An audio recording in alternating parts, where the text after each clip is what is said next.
Startups के लिए बहुत एक कॉमन परसेप्शन है लोगों के अंदर कि कोई किसी कंपनी का फाउंडर है तो उसकी ओनरशिप उस कंपनी में बहुत ज़्यादा होगी या कंप्लीटली होगी। जैसे मैं बात करूं इलॉन मस्क की, लोग सोचते हैं टेस्ला में उनका परसेंटेज जो है ओनरशिप का बहुत ज़्यादा होगा। सेम गोज फॉर इंडिया की भावेश अग्रवाल की ओला में बहुत ज़्यादा परसेंटेज होगी। बट रियलिटी स्टार्टअप्स में कुछ अलग है।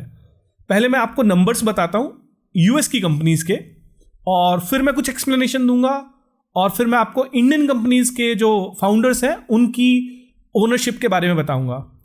इसमें एक चीज़ और है कि कुछ कंपनीज के मल्टीपल को फाउंडर्स हैं, जो मैं मेन को फाउंडर्स हैं उनके बारे में बात करूंगा। और ये जो डेटा है ये अलग अलग पॉइंट ऑफ टाइम का है, तो थोड़ा ऊपर नीचे हो सकता है। तो सबसे पहले बात करते हैं यूएस के स्टार्टअप्स की जो बहुत फेमस है, उनकी क्या परसेंटेज है उनके फाउंडर्स की उस स्टार्टअप में। ट्विटर की बात करते हैं। ट्विटर को हर कोई जानता होगा कि एक सोशल मीडिया प्लेटफॉर्म है, और उसके एक को फाउंडर हैं जो उसके बहुत लंबे टाइम तक सीईओ भी रहे हैं, जिनका नाम है जैक डॉर्सी। उनका अपनी कंपनी में ट्विटर में सिर्फ और सिर्फ 2.4% का ओनरशिप है। Just imagine this thing. एक और कंपनी जिसको हम सभी यूज करते हैं और सब जानते हैं उसके बारे में, वो है गूगल। इसके दो को फाउंडर हैं, एक है लैरी पेज और एक है सर्जी ब्रिन। और आप सोच के हैरान रह जाएंगे, उनकी परसेंटेज है 3% एंड 2.9%।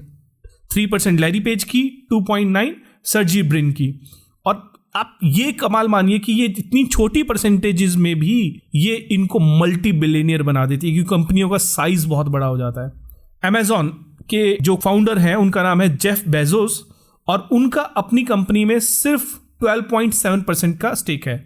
ये बाकी परसेंटेजेस जो आपसे बात की थी उसके मुकाबले बहुत ज़्यादा है, और यही रीज़न है कि ये वर्ल्ड के रिचेस्ट की लिस्ट में भी ऊपर आते हैं। मतलब एक ये बहुत बड़ी कंपनी के 12% स्टेक होना बहुत बड़ा अमाउंट है, तो ये बहुत रिच बंदों में आते हैं।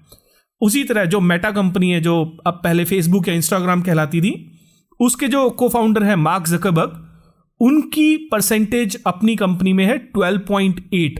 बहुत ज़्यादा परसेंटेज है, 12% बहुत ज़्यादा होता है, तभी वो रिचेस्ट लोगों की लिस्ट में भी आते हैं। और वर्ल्ड का जो रिचेस्ट आदमी है एलॉन मस्क, टेस्ला में उनकी परसेंटेज है 15.6। बहुत बड़ा परसेंटेज है एक स्टार्टअप के अंदर और एक बहुत बड़ी ऑर्गेनाइजेशन के अंदर इतनी परसेंटेज होना। अभी आपने परसेंटेज देखी होंगी लोगों की, 3%, 5%, 12%। 12% बहुत ऊपर है, जैसा मैंने बोला। इतनी कम परसेंटेज क्यों है? क्योंकि डे वन पे इन लोगों की परसेंटेज तो 50% या 100% होती है, तो इतनी कम परसेंटेज अपनी ही कंपनी में क्यों हो जाती है? तो उसका एक सिंपल रीजन है फंडिंग। किसी भी ऑर्गेनाइजेशन, किसी भी स्टार्टअप को नेक्स्ट लेवल पे ले जाने के लिए आपको फंडिंग की जरूरत होती है। आपको टॉप क्लास इंजीनियर्स चाहिए, आपको बहुत रिसर्च का काम चाहिए, बहुत साइंटिस्ट चाहिए। मतलब हर बिजनेस की नीड के हिसाब से उतना जो उसके ओरिजिनल आइडियाज के साथ जो फाउंडर्स बनते हैं उनके पास इतने रिसोर्सेज नहीं होते, तो उनको हर राउंड में अपनी कंपनी का 10%, 15%, 20% डाइल्यूट करना पड़ता है।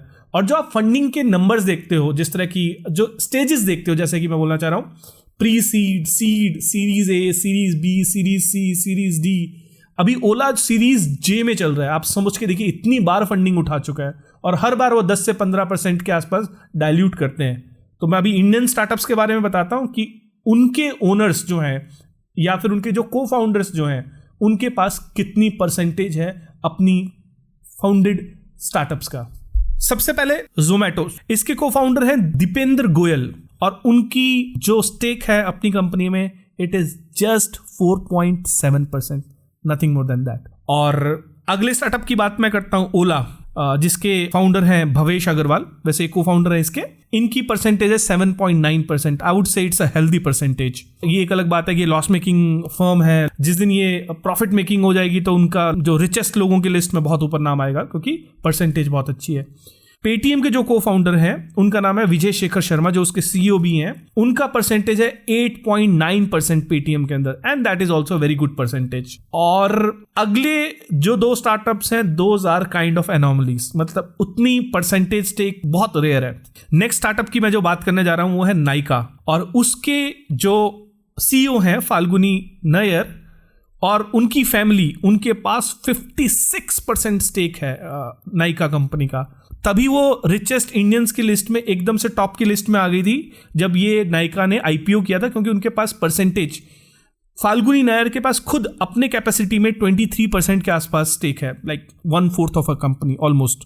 It's a huge thing. Next जो को फाउंडर है जिनकी मैं बात करना चाह रहा हूं वो है रितेश अग्रवाल. इनकी कंपनी का नाम है ओयो और इसमें इनका परसेंटेज अपने लेवल पे है 33.5%. Okay, it's very high.